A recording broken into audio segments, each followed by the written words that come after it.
toting for a long time, so I'm really excited that I get to do it and that I finally worked up the courage to start it. So everyone's asked me, like, what is this podcast about? And honestly, it's going to be about whatever and we want to talk about. We can talk about science, culture, anything. So it's a non-subject podcast. And I'm excited for you guys to like join me and just like listen to this, so I really appreciate that. I just want to like, I want to get a little emotional for a second. So I've been wanting to do a podcast or even streaming or some sort of social media outlet for a very long time. There's personal reasons why I didn't do it. There's either insecurities or whatever, and I am managing to disregard all of that and finally do it for myself. So this is for me. This is knowing that I reached out of my comfort zone and I can have a conversation and you guys can sit here and have a conversation with me. So podcasts are all the rage nowadays, YouTube. But I'm very grateful to even just have the opportunity, the resources, and the fan base. And when I mean fan base, my circle of friends and family have to be the most supportive that I can't even begin to describe how amazing these people are. They encouraged me from the jump. They're the ones who came up with the idea, saying, hey Nat, why don't you just do a podcast? Like, you have a lot to say. I felt like and you talk all the fucking time, so why don't you just record it and put it up on the internet? And I was like, you're right, dude. You're right. So I just want to give a big shout out, and you guys know who you are.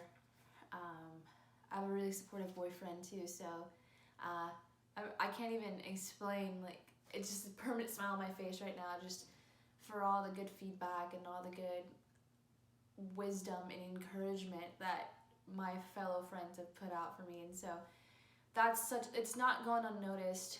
Your guys' words mean a lot to me, and I'm gonna continue just striving for it. And for those who feel that, you want to do something, but either yourself is in the way or something's in the way, just know that, hey, just do it. And if it fucking fails, you fucking tried. So that's my wisdom to you guys for a second. So that's my quick intro. So who am I? What do I do? What's my purpose? Blah, blah, blah, And I really don't know. I genuinely try to be a good person and just live life day by day. I don't see myself as super narcissistic and saying I want to make change in the world or anything like that. So I grew up in Natalie.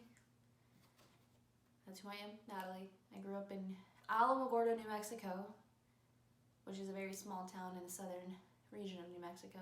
Very poor state in general. I grew up youngest of 3 to a single mother. And I lived in New Mexico for about 18 years until I decided to join the United States Navy. I've been in the Navy for 5 going on 6 years now. And it's honestly one of the best decisions I've made in my life. So if a lot of you guys that are from New Mexico or know of New Mexico, and you know that people that live there don't have much opportunities to get out, people get stuck there, whether they choose to or they can't. That state is ridden with crime, drugs, and just so much brokenness. And it breaks my heart just to know that that's my home state. But sometimes I have pride in New Mexico. I got the Zia symbol and I got chili peppers on my arms. It's always a reminder, like, hey, like, I did come from nothing. I grew up, my family didn't have money. And we survived, and I made it my lifelong goal to never have my kids grow up the way I did. God bless my mother. My mother did the best for us, but at the same time, I think I had a really troubled childhood.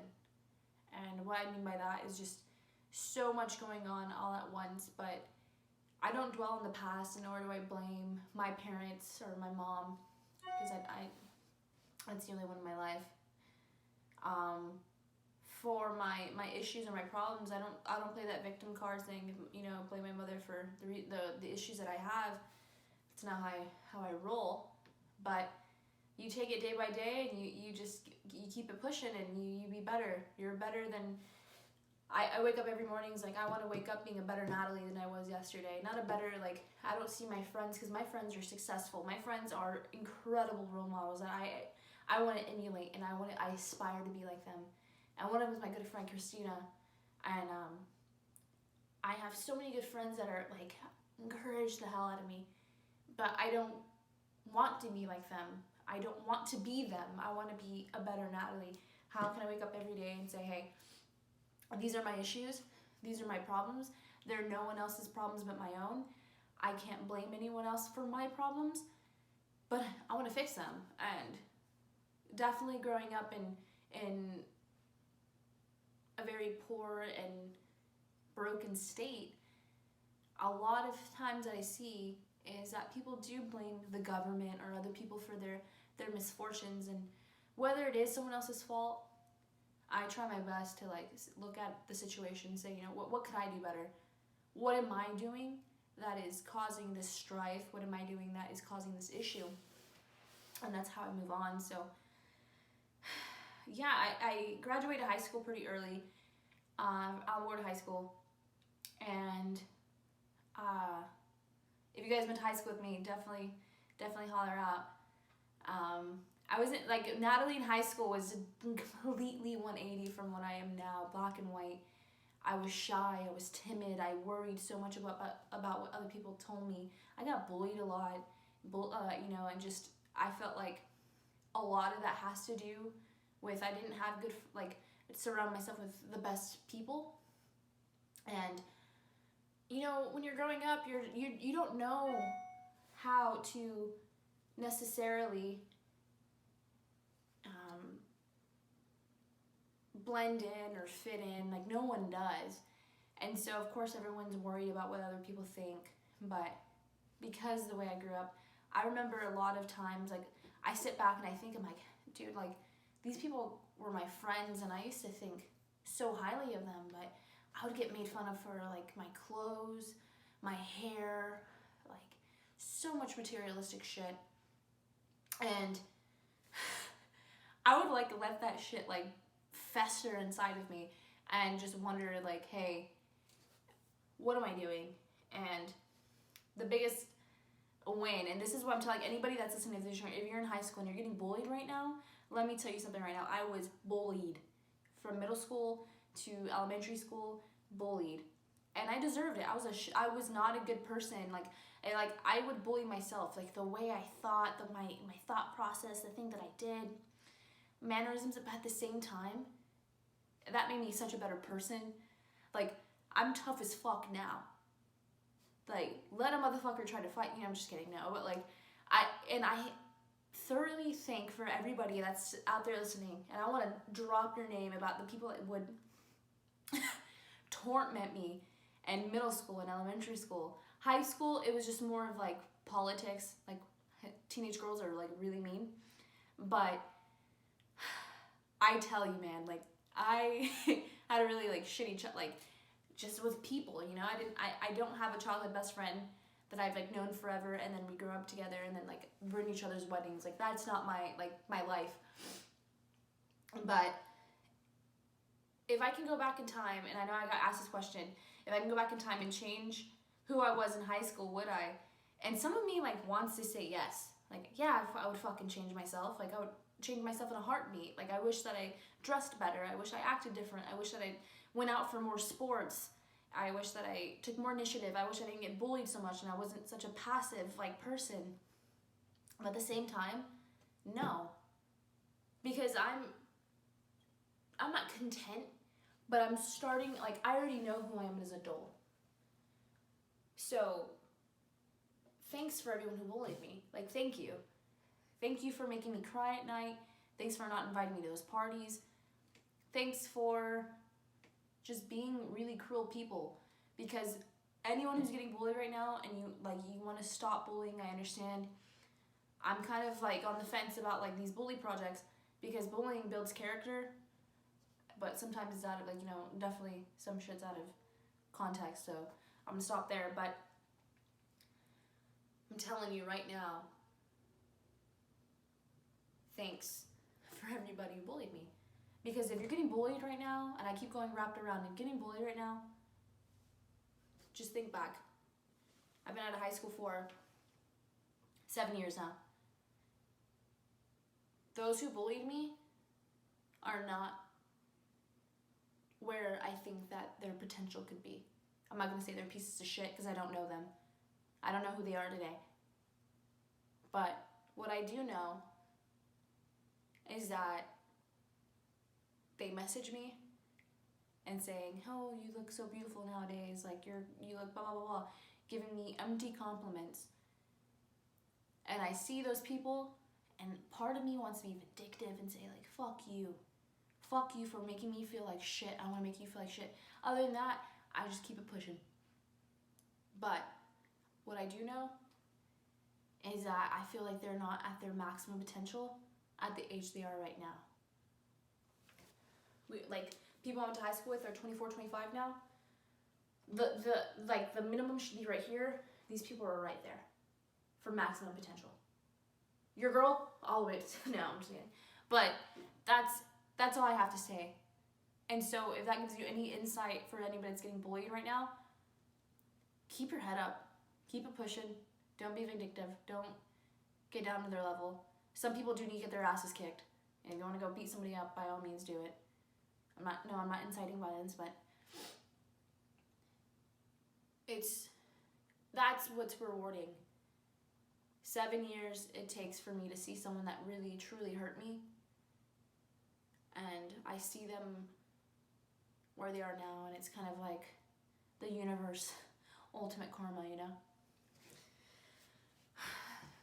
So, Natalie in high school was a little strange. I was always been very like academically smart, but just never had the work ethic for it. I know like right now in culture, everyone talks about, privilege and all sorts of shit. And I was friends with people that are also very smart. And the one thing that I used to get jealous of was that my friends had the opportunity. How do I word this correctly? So New Mexico, like Alamogordo is not necessarily like a poor city. Like there's affluence, there's people there that have money. Like it's up and coming booming city now, but like I haven't been there in 3 years. But we talk about culture, we talk about white privilege, female privilege, feminism, whatever. Girl is neither. I'm not a feminist. I'm gonna throw that out there. And I have my reasoning for it. But whatever floats your boat, And I know growing up, I had a lot of friends that their parents were very successful. I would take the AP classes with these individuals. And the one thing that I know that definitely benefited me was when I became the legal age of 16, around that age, because the working ages, I don't know if they changed in the state of New Mexico, but I got a job. And throughout the years working, I worked at Denny's for like 2 years. I worked because I needed to help my mom. My mom was going through school.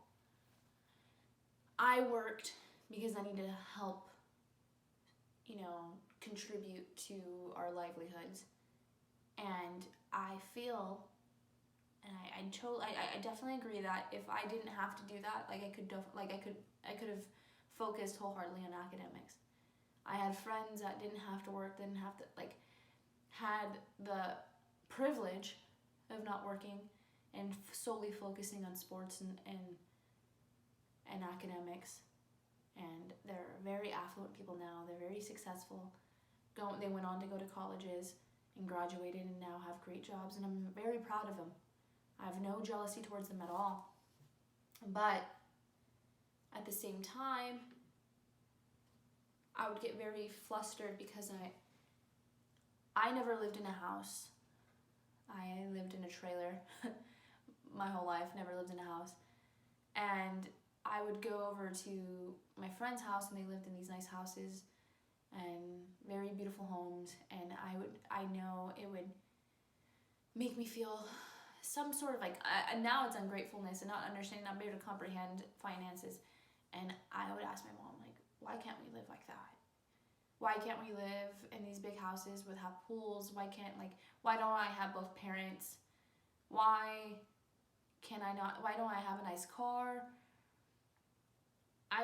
It would damage definitely my self-esteem, because I lived all the way out in the boonies in Alamogordo, and a lot of my friends wouldn't want to go and come over, and I was embarrassed for them to come over because I lived in a fucking trailer and on like a piece of land out in the boonies where there's like no street lights.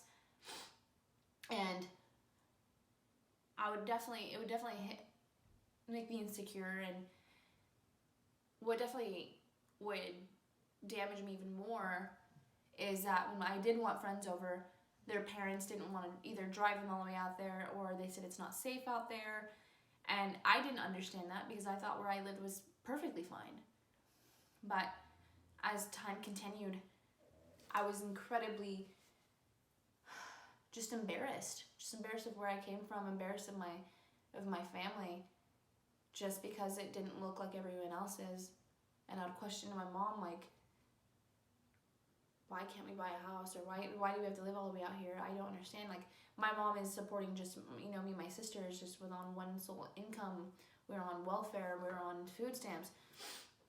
And a lot of times I couldn't do like activities my friends would invite me to. They're like, oh, let's go to the movies, and I didn't have money to go to the movies, or they wanted to go drive to somewhere to go ride go-karts, and my mom didn't have the money to give me to do that.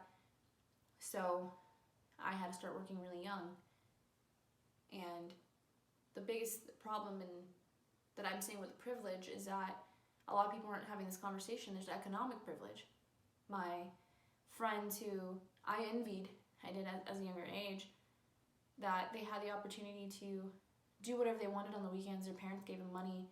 They lived in these nice homes. They didn't have to worry about going to work, and they didn't have to worry about, making sure that the gas doesn't get turned off, make sure the water doesn't get turned off, and stuff like that. And so that molded me into a very, responsible person at a very young age, financially especially. Like, I think I look at money in a different way because I earned it. So I don't know, I remember this vividly. Senior year of high school, I was in AP Gov, and I was working from the minute I got off school. I would go to Denny's and I would work until probably 10, 11, and then I would go home and try to do homework to wake back up to go to school at 7:30, I think. And I guess I didn't do an assignment correctly or something.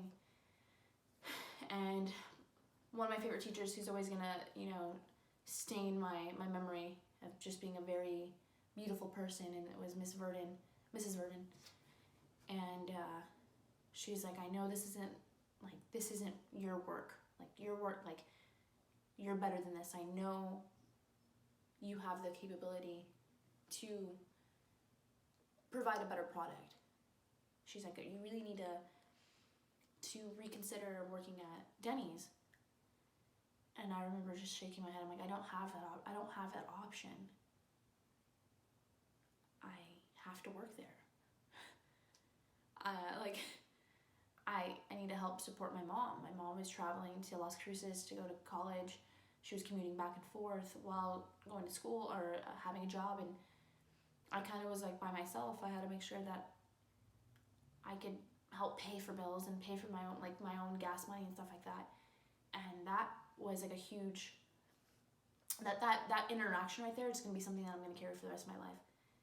And I remember sitting in that classroom with people that I knew, parents that were people that had parents that are teachers, principals, doctors, and we were friends for some reason. A Hispanic kid that grew up in the boonies. I'm still friends with these, and color started playing a role in my head. I'm like, what do all these kids have in common? And it's like, oh, they're all white. I don't think that way now, but at a time I did. And it really did hit home for me. It really did bother me for a long time of why I couldn't be in the same situation they were. Of course, and I would start getting this like really competitive and victim mentality. I'm like, well, these people are getting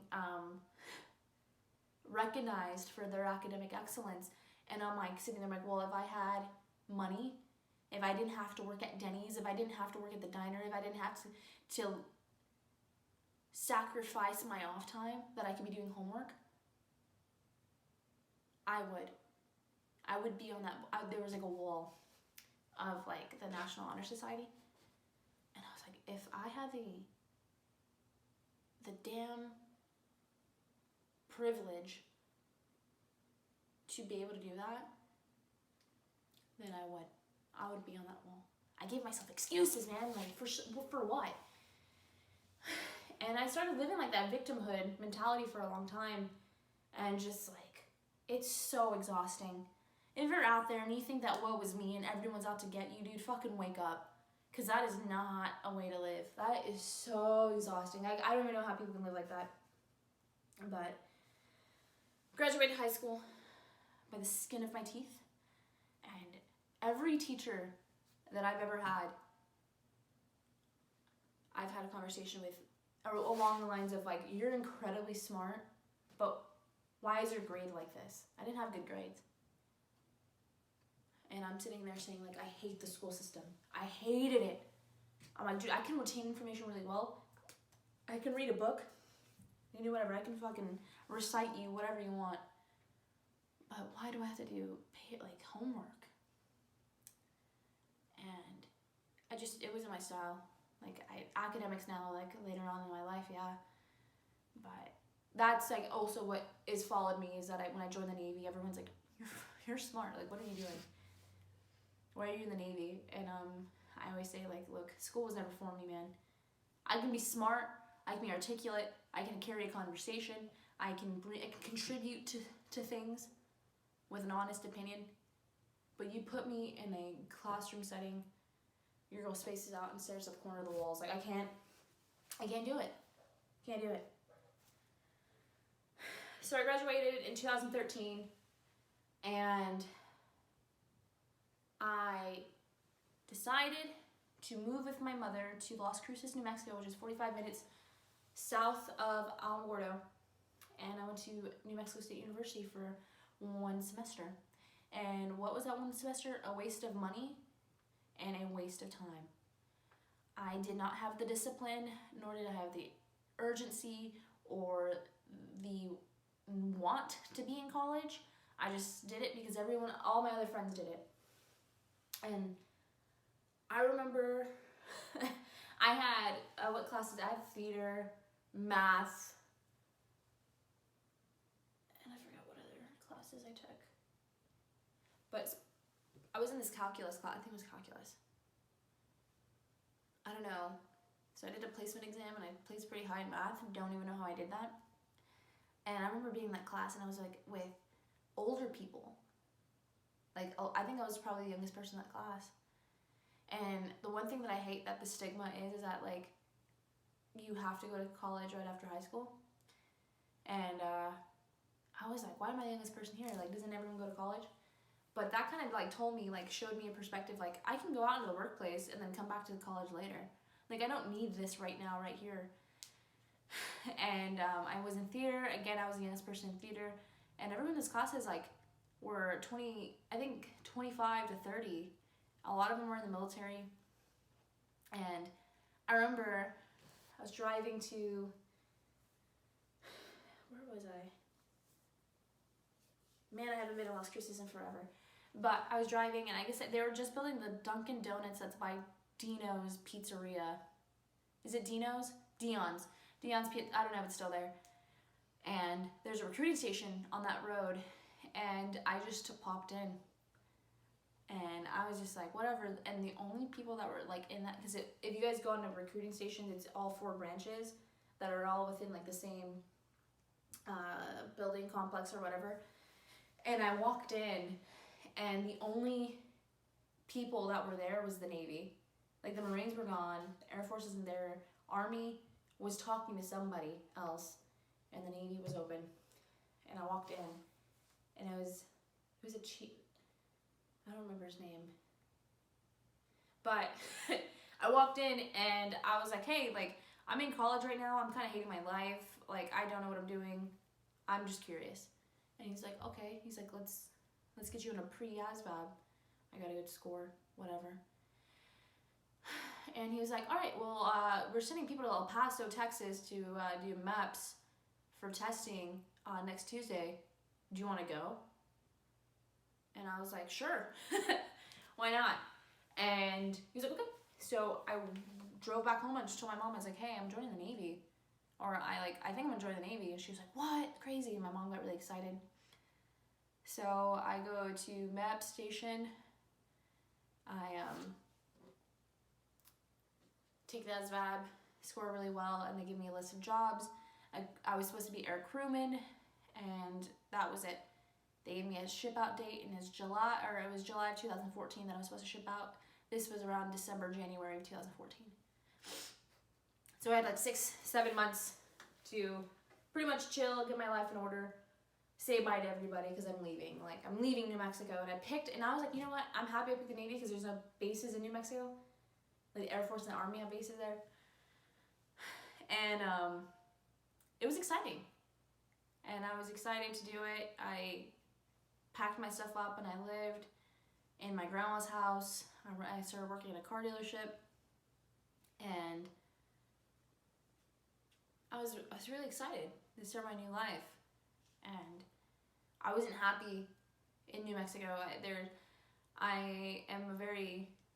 I never dated anybody. I didn't have a boyfriend. I didn't have any obligations. I've never had a boyfriend, like none of that, like in New Mexico, and nothing was holding me down. I didn't have any ties to it. And I remember leaving, and I just threw all my clothes away. I didn't want anything there, and I just started my new life. And I went on to Chicago for basic recruit training, and I had a good time. And I met people there that I'm still friends with and still talk to on the regular in basic boot camp. And people talk about how they hate boot camp. I loved it.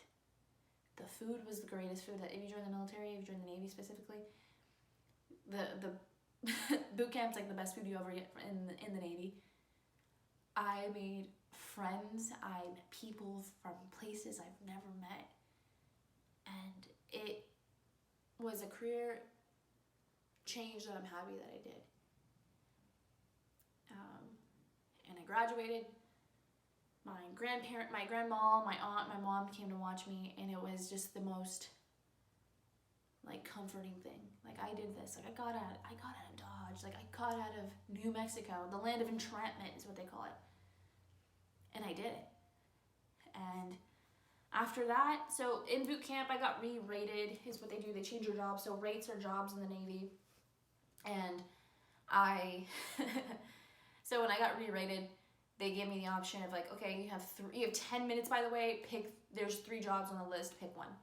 So I remember one was like an electrician. I'm like deathly afraid of electricity. Master at Arms, which is a security law enforcement, and can't remember the third one. But so I ended up picking Master at Arms, not knowing anything that they did. I just read it, and it said that they drive in cop cars and they play with dogs, and I was like, let's do it, sign me up. So when I'm happening, I graduated boot camp, went down to San Antonio, Texas, to Lackland Air Force Base for Master at Arms A school, which is your rate school, and they teach you the very basics, the very, very, very, very, very, very, very basics of your job. And I had a blast there. That was even more fun than boot camp. And I just every moment I was just happy that I had a job. Like, I'm doing this for a job. Like, I never disliked the Navy. Still to this day, I don't dislike the Navy. I'm still in. And I enjoyed it. So,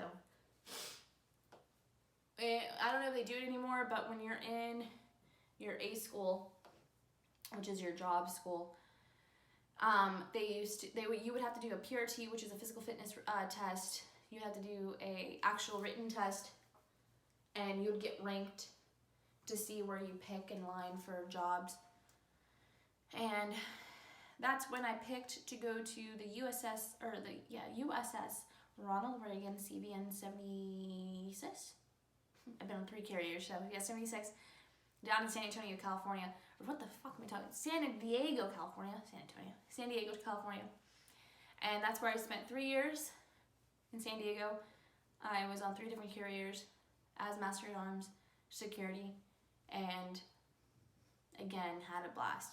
Ships are very fun. I hope to go back to one when I pick up a rank, hopefully an anchor, then I would go back to one. And I went on 2 deployments on 2 different carriers. I've been around the world, I circumnavigated, and I have so much appreciation and just life skills, and I've met the kookiest, most colorful characters in my life, and that's what the beauty of the military is that you just, all walks of life, people that are like, wanting, either they want something new, they want to join the military for keep family tradition, someone's trying to run away from something, or somebody got married and they need some sort of supplies to start it off. So yeah, San Diego. And then after San Diego, I moved up the coast to Washington, Seattle area, and I'm stationed out here. Within a few days, I find out where I go next, and hopefully it's in Europe, so I can be reunited with my love. I know, cute military stories. And if you guys have questions about military, you guys are wondering what it's all about, just, you can always comment and ask me.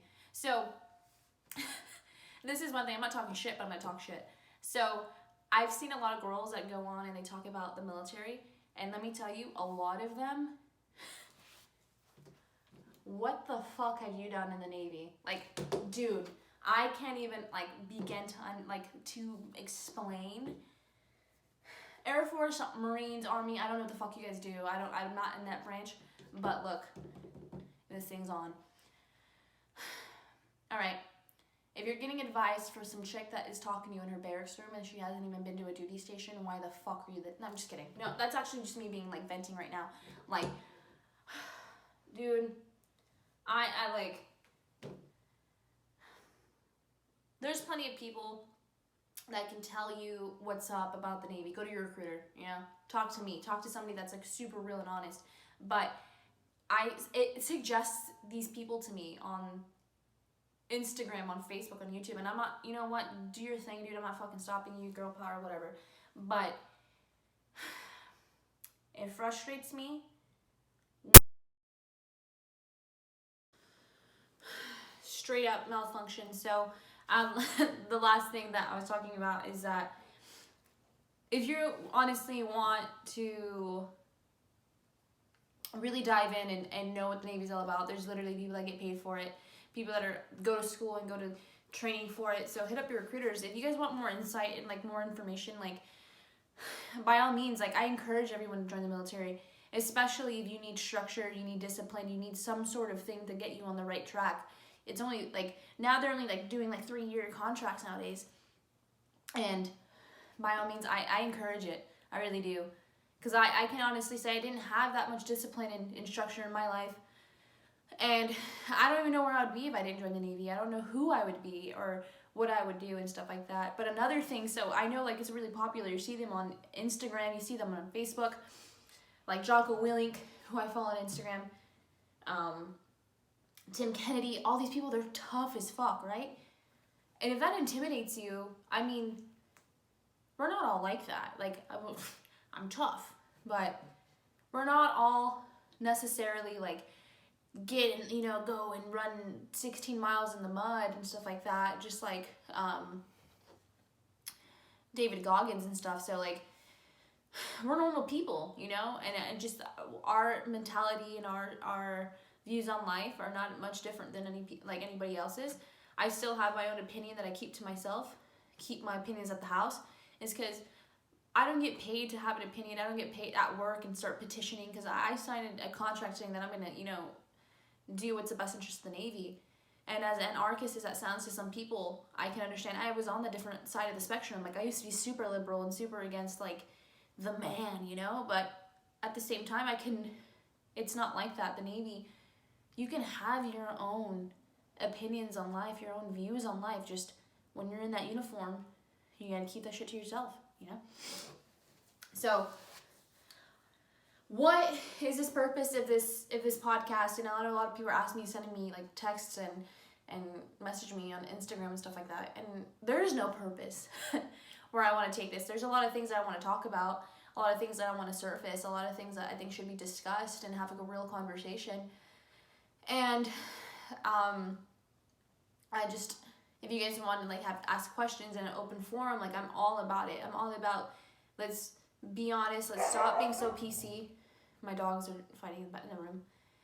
Stop being so PC and like just call a spade. Like, I don't go out of my way to try to hurt people's feelings, but even my friends that I love dearly, if they're fucking up or if they're doing something, I feel like I'm obligated to be your friend to tell you, you know? And I feel like we're kind of losing that mentality in life, and that needs to be regained, because I have some friends that will tell me, and like, I still hope they would, that if I was doing something bad and heading down a wrong road, that they would call me and say, hey Nat, like, you're fucking up and you need to get your life together. You know, that tough love mentality. And if some people can deal with it, some people can't, and then, you know, to each its own. But I have a kooky group of friends that I'm so excited for you guys to meet, to be able to have a conversation with them, you guys to see like what our dialogue is. And so the one thing about the military, since we're still talking about that, is that it does give you like a dark sense of humor.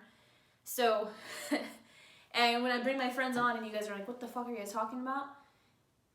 Let me tell you my job. I work about 12 plus hours a day, coked up on caffeine and energy drinks and coffee and very little food, and conversations derive from that. I think they also open your mind, and my friends like to call me woke, I guess. I just think it's the caffeine talking. If you ever meet me, you're always going to see that I have coffee in my hand. So, quick break from separating my two dogs. I have two dogs. One name is Belle, one name is Bane, and they like to fight each other, so that's great.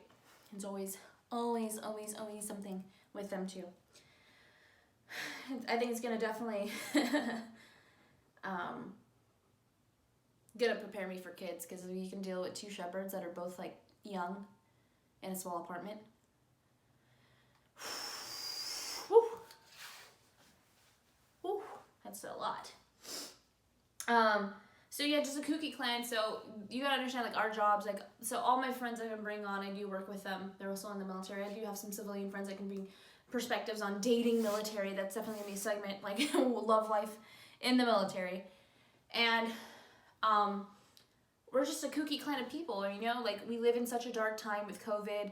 And shout out to my sister, she asked, like, what can I talk about? Like, do I know? Like, for people that think the military knows, like, secret shit, we don't.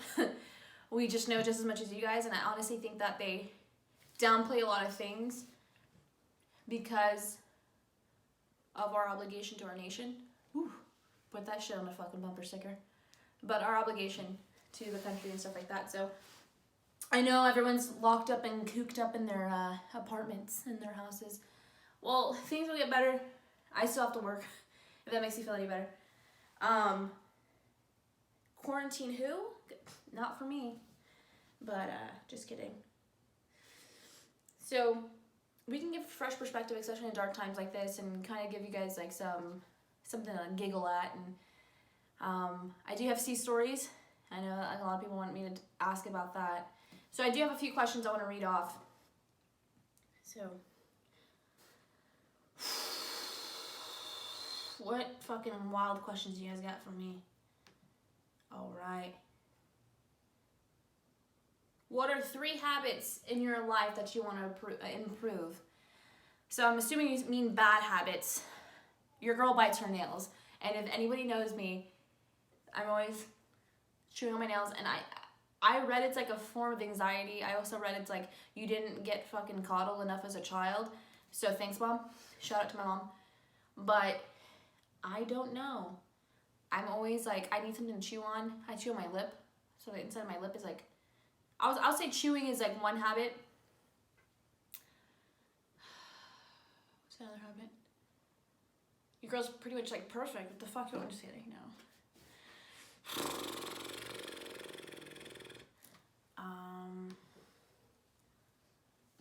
What is a habit that I have? I kind of want to phone a friend for this, but no.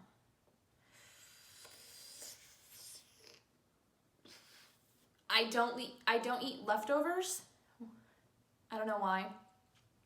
And I guess it's a bad habit. And I don't know. Come back to me on that one. I don't think I can speak on that level of intimate knowledge about myself. So, let's see. Next question. For what do you feel most grateful for?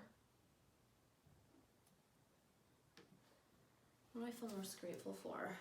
Like, I'm super grateful for, being just like healthy. I'm a very healthy person. And I'm not saying that like not only like physically and stuff like that, but I'm like emotionally and mentally, like I don't have any like issues that like are prohibiting me or like in the way of me wanting to accomplish something. If I really want to go, I'm very goal oriented. And I wasn't like this all the time. Like my whole life I wasn't, just in the couple of years that I was. And I'm very grateful that I have that drive.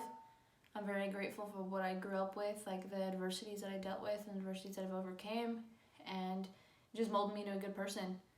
And I don't think that's pretty narcissistic to say, but I think I'm a genuine person. Because my views on life do not come from what I can benefit from. So, would you rather fucking...